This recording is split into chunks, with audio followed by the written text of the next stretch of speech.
আসসালামু আলাইকুম প্রিয় বন্ধুগণ, দেশ এবং প্রবাস থেকে প্রতিনিয়ত যারা আমার ফেসবুক ভেরিফাই আইডি এবং আমার ইউটিউব চ্যানেল মুজিববাদ টিভির মাধ্যমে আমার নিয়মিত ভিডিওগুলো এবং লাইভগুলো দেখেন, আপনাদের মূল্যবান মতামত তুলে ধরেন, লাইক কমেন্ট শেয়ার করে এবং আমার চ্যানেলটি সাবস্ক্রাইব করে এবং ফলোয়ার হয়ে যারা আমার পাশে আছেন সকলকে আমি ধন্যবাদ জানাই। প্রিয় বন্ধুগণ, আজকে যে বিষয়টা নিয়ে কথা বলতে চাচ্ছি, যদিও এটা একটু আপনার লেট হয়ে গিয়েছে এই বিষয়টা নিয়ে আপনাদের সামনে কথা বলার জন্য। তো তারপরেও একটু লেট হওয়ার পরেও আমি কথা বলতে চাচ্ছি এই কারণে, ইতিমধ্যে আপনারা জানেন যে বাংলাদেশের প্রথম শ্রেণীর যতগুলো আপনার মিডিয়া আছে, আপনার বিশেষ করে পত্র-পত্রিকা এবং টিভি চ্যানেলগুলো আছে, সবগুলোর মধ্যে এবং আপনারা সোশ্যাল মিডিয়ার কল্যাণে আপনারা জানতে পেরেছেন যে গত 12ই ফেব্রুয়ারি একটি জুলাই হত্যা চেষ্টা মামলা থেকে মাননীয় প্রধানমন্ত্রী জননেত্রী শেখ হাসিনা সহ প্রায় শতাধিক আসামিদেরকে অব্যাহতি দেওয়ার সুপারিশ করা হয়েছে। তো আপনারা যে স্ক্রিনে আমার যেই নিউজটা দেখছেন সেটা হচ্ছে প্রথম আলোর নিউজ। পত্র-পত্রিকার মধ্যে আপনারা জানেন প্রথম আলো একটি প্রথম শ্রেণীর নিউজ পেপার বা পত্রিকা। যদিও এই প্রথম আলো আওয়ামী লীগ এবং শেখ হাসিনার বিরুদ্ধে তার সর্বোচ্চ প্রচারণাই কিন্তু বিগত বছরগুলোতে ছিল। যাই হোক, সেটা ভিন্ন বিষয়। আমি যেটা বলতে চাচ্ছি, আমার যে আলোচ্য বিষয় সেটা হচ্ছে এই মামলাটির তদন্তের দায়িত্বে ছিলেন পিবিআই। আপনারা জানেন পুলিশ বাহিনীর একটি সংস্থা হচ্ছে পিবিআই। এটা অত্যন্ত চৌকস এবং সৎ নিষ্ঠাবান পুলিশ কর্মকর্তারাই, আমার জানা মতে তারাই এই সংস্থাতে থাকেন এবং তাদের যেই তদন্ত, সেই তদন্তটা অনেক তুলনামূলকভাবে নির্ভরযোগ্য, বিশ্বাসযোগ্য হয়। তো সেটাও এটা একটা ভিন্ন বিষয়। কিন্তু বর্তমানে 5 আগস্টের পর যেই জায়গায় পুরো রাষ্ট্রযন্ত্রটাই দখলে গিয়েছে জঙ্গিদের, সেই জায়গায় কোনো কিছুর কাছ থেকে, কোনো সংস্থার কাছ থেকে, কোনো বাহিনীর কাছ থেকে, কোনো ডিপার্টমেন্টের কাছ থেকে আপনি ন্যায় বিচার পাবেন এই আশাটা করাটাই ভুল। তো তারপরেও এই দখলদার জঙ্গি ইউনূসের ক্ষমতা দখল করাকালীন অবস্থায় তারই নিয়ন্ত্রিত এই পিবিআই একটি তদন্ত প্রতিবেদন আদালতের কাছে পেশ করে। সেটি হচ্ছে ঢাকা কলেজ এবং সিটি কলেজের 7 জন অথবা তার অধিক হতে পারে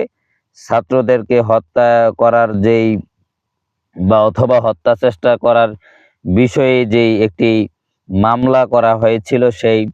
মামলার বাদী যিনি ছিলেন তার সাথে একাধিকবার এই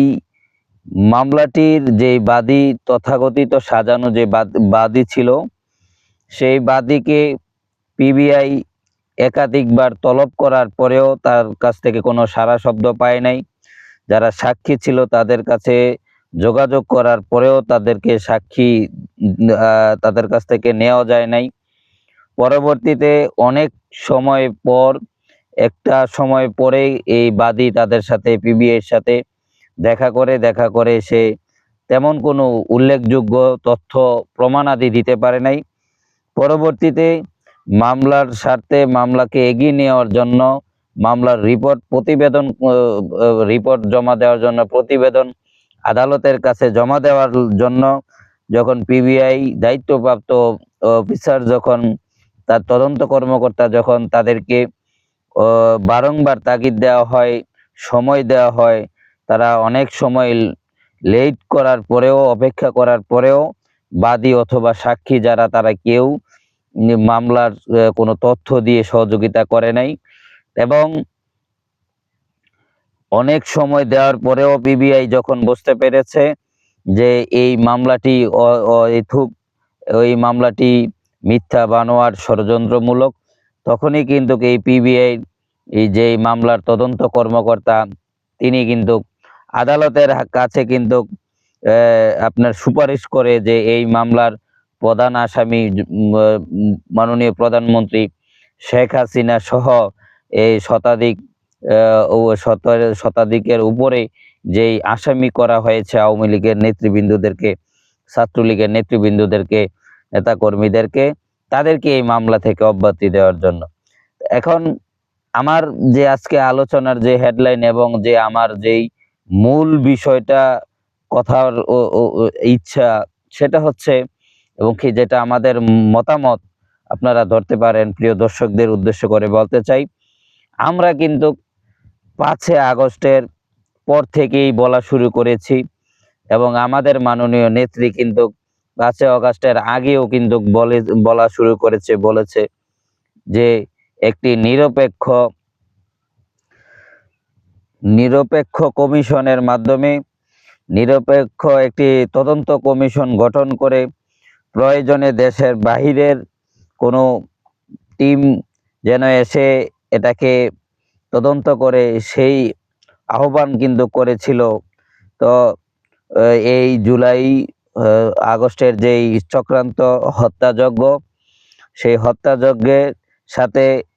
মেটিকুলাস ডিজাইনের যে একটি অংশ ছিল, সেই মেটিকুলাস ডিজাইনের অংশের মাধ্যমে যে এই হত্যাযজ্ঞ হয়েছিল, পুলিশ সহকারে ছাত্রছাত্রী, সাধারণ আমজনতা, যত মানুষ হত্যা হয়েছে, প্রাণ বিসর্জন দিয়েছে, প্রত্যেকটা হত্যার সুষ্ঠু তদন্তের জন্য কিন্তু তৎকালীন প্রধানমন্ত্রী আমাদের জননেত্রী শেখ হাসিনা কিন্তু একটি দেশের বাহিরের প্রয়োজনে তদন্ত কমিশন কিন্তু গঠন করতে চেয়েছিলেন, কিন্তু আহ্বান করেছিলেন। আজ অবধি পর্যন্ত উনি যতবার এই পুলিশ সদস্য যারা হত্যার শিকার হয়েছে তাদের পরিবারের সাথে যখন কথা বলে, তাদেরকে যখন খোঁজ খবর নেয় পরিবারের, এবং কি দেশের মানুষের উদ্দেশ্য করে যিনি যখন এই হত্যার বিষয় নিয়ে মাননীয় প্রধানমন্ত্রী শেখ হাসিনা যখন কথা বলে, এখনো পর্যন্ত উনি কিন্তু ওনার পূর্বের কথার মধ্যে, সিদ্ধান্তের মধ্যে কিন্তু এখনো কিন্তু সেই জায়গার মধ্যে রয়েছে, একই জায়গায় রয়েছে, একই অবস্থানে কিন্তু রয়েছে, যে এই হত্যাযজ্ঞের সাথে যারা জড়িত, সুষ্ঠু তদন্তের মাধ্যমে নিরপেক্ষ কমিশন গঠন করে তদন্তের মাধ্যমে এই মেটিকুলাস ডিজাইনে কারা মানুষ হত্যা করেছে, পুলিশ হত্যা করেছে, শিশু হত্যা করেছে, সাধারণ জনগণকে হত্যা করে মানুষের মাঝে একটি আতঙ্ক ছড়িয়ে দিয়ে সরকার বিরোধী একটি মনোভাব চাঙ্গা করে সরকারের বিরুদ্ধে মানুষকে খেপিয়ে দিয়ে রাজপথে নামিয়েছে, সেই চক্রান্তকে মানুষের কাছে কিন্তু প্রকাশ্য দিনের আলোর মতন পরিষ্কার করতে হবে, এবং তাদেরকে সেই দৃষ্টান্তমূলক বিচারের মুখোমুখি কিন্তু করতে হবে। সেই দাবি কিন্তু এখনো করে যাচ্ছে, আমরা সেই দাবি করে যাচ্ছি। আমরা কিন্তু সেটা বলেছি, আমাদের নেত্রী শুধু বলে নাই, আমরাও বলেছি, আমরাও আপনাদেরকে বোঝাতে চেয়েছি যে এটি একটি পরিকল্পিত মেটিকুলাস ডিজাইন ছিল। প্রত্যেকটা শুধু এই একটি মামলাই নয়, একটি মামলার প্রতিবেদনই শুধু নয়, এটি মাত্র শুরু, এটি মাত্র একটি উদাহরণ। এটাই হচ্ছে চরম সত্য, এটাই হচ্ছে প্রকৃত অর্থে সঠিক, প্রকৃত সত্য ঘটনা, প্রকৃত সত্য আপনার তথ্য। সেটা হচ্ছে এই পিবিআই যে আজকের এই গত 12 তারিখের প্রথম আলো যে নিউজটা হয়েছে এবং অন্যান্য নিউজ পেপার যে মামলার বিষয়টা নিয়ে নিউজ হয়েছে, প্রত্যেকটা বিষয়ে, প্রত্যেকটা ঘটনা, প্রত্যেকটা মামলার, হাজার হাজার মামলা যে হয়েছে সারা বাংলাদেশে মাননীয় নেত্রী সহকারে আওয়ামী লীগের লক্ষ লক্ষ নেতাকর্মীদের নামে, এটি শুধু হয়রানিমূলক, এটি একটি মেটিকুলাস ডিজাইনের অংশ, এটি তো মামলা বাণিজ্যের একটি অংশ, এটি বিরোধী দলকে, একটি বিরোধী মতবাদকে দমন করার লক্ষ্যেই কিন্তু স্বাধীনতার পক্ষের মানুষদেরকে দমন করার লক্ষ্যেই কিন্তু এই মেটিকুলাস ডিজাইন, এই নাটকীয় মামলা, এই দমন পীড়ন সবটুকু এটি একদিন না একদিন আপনাদের কাছে দিনের আলোর মতন প্রকাশ পেয়ে যাবেই হবে এবং শুধুমাত্র শুরু হয়েছে সেই প্রত্যাশা কিন্তু করছি আপনাদের কাছে। এই চক্রান্তকারীরা আপনাদের কাছেই, আপনাদের সহযোগিতায় কিন্তু জননেত্রী শেখ হাসিনা তাদের চক্রান্তের সকল জাল ছিঁড়ে, তাদের চক্রান্তের বিষয়টা, চক্রান্তের নীল নকশা কে এঁকেছিল, কোথায় আঁকা হয়েছে, কেন আঁকা হয়েছে, সব কিছু একদিন আপনাদের চোখের সামনে তুলে ধরবে। সেই জন্য আপনাদেরকে ঐক্যবদ্ধ হয়ে আবারও জননেত্রী শেখ হাসিনাকে আপনাদের সহযোগিতা করা লাগবে, আপনাদের সমর্থন করা লাগবে এবং সকল অপশক্তিকে, সকল মেটিকুলাস ডিজাইন এবং যারা দেশকে ব্যর্থ করতে চেয়েছে, যারা দেশকে আমেরিকার কাছে বিক্রি করার শর্ত দিয়েই কিন্তু লিখিত দিয়ে এই দেশের রাষ্ট্র ক্ষমতায় জঙ্গি তৎপরতায় ক্ষমতা দখল করে বসে আছে, তাদের একদিন না একদিন এই মেটিকুলাস ডিজাইনের সকল পরিকল্পনাই কিন্তু আপনাদের কাছে পরিষ্কার হয়ে যাবে। প্রিয় বন্ধুগণ, প্রিয় দেশবাসী, সেই জন্য বলতে চাই, এই প্রথম আলো যে এই নিউজটা করেছে,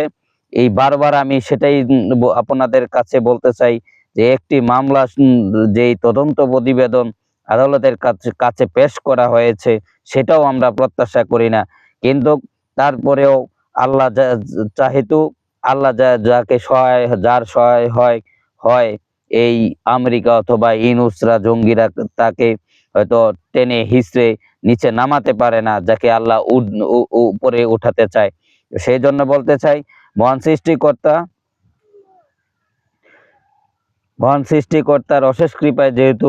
বঙ্গবন্ধু তনয়া জননেত্রী শেখ হাসিনা বেঁচে আছেন, আপনাদের দোয়ায় আগামী তো আপনাদের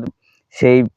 দোয়া এবং সমর্থন নিয়ে এই দেশকে রক্ষা করার জন্য, স্বাধীনতা সার্বভৌমত্বকে রক্ষা করার জন্য, এই দেশের গণতন্ত্রকে রক্ষা করার জন্য, মুক্তিযুদ্ধকে, মুক্তিযুদ্ধের ইতিহাসকে, মুক্তিযোদ্ধাদেরকে রক্ষা করার জন্য, আপনাদের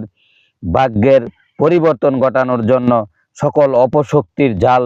ছিঁড়ে কিন্তু উনি আবারও এই দেশের মানুষকে পথ দেখাবে। এই দেশের বিরোধী যত অপশক্তি আছে সকল অপশক্তির বিষদাঁত ভেঙে দিয়ে তাদেরকে বিচারের সম্মুখীন করবে, সেই প্রত্যাশা রেখে জননেত্রী শেখ হাসিনার পক্ষে আপনাদেরকে ঐক্যবদ্ধ হওয়ার জন্য যে কোনো সময়, যে কোনো দিন জননেত্রী শেখ হাসিনার ডাকের অপেক্ষায় থাকার জন্য আহ্বান করে সকল অপশক্তির পরাজয় নিশ্চিত করব আমরা, সেই প্রত্যাশা রেখে এখানে শেষ করছি। সকলে সুস্থ থাকবেন, নিরাপদে থাকবেন। জয় বাংলা, জয় বঙ্গবন্ধু।